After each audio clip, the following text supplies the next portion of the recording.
Amaravati project, something that I know the Honorable Prime Minister, Chief Minister is very, very passionate about.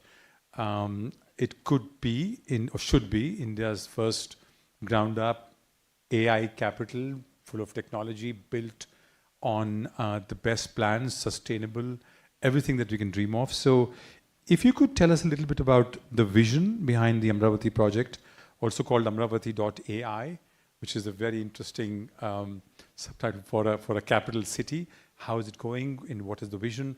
Because investors would really like to understand that. It'll be a state, a capital that will compete with several very important capitals in the south. With other capitals in the world. We're going to compete with other capitals in the world, right. And that's our aspiration as a state.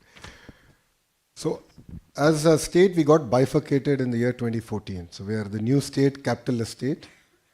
We started our journey from scratch, and Mr. Naidu is known for building cities ground up. An example of that is Hyderabad.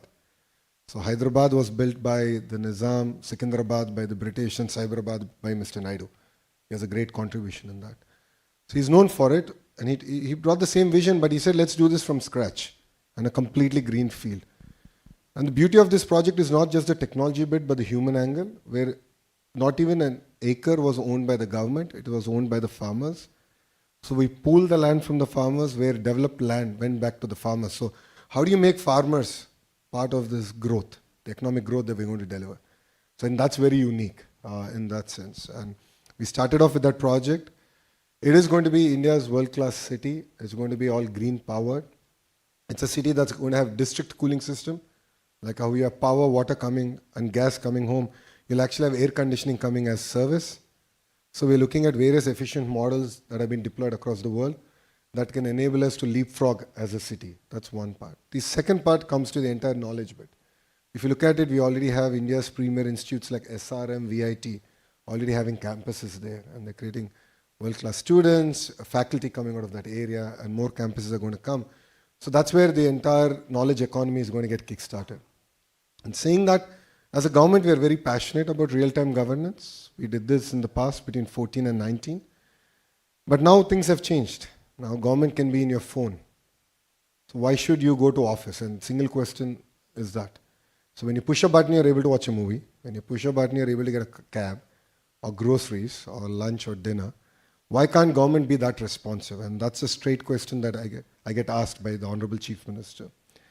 Saying that, phase one, we're working with various platforms, and the phase one, we intend to deliver about close to 100 government services via any platform to your phone, number one.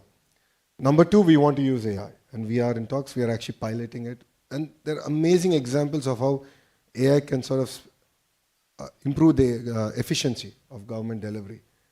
And the various instances where I believe we could have done much better than we did in the past.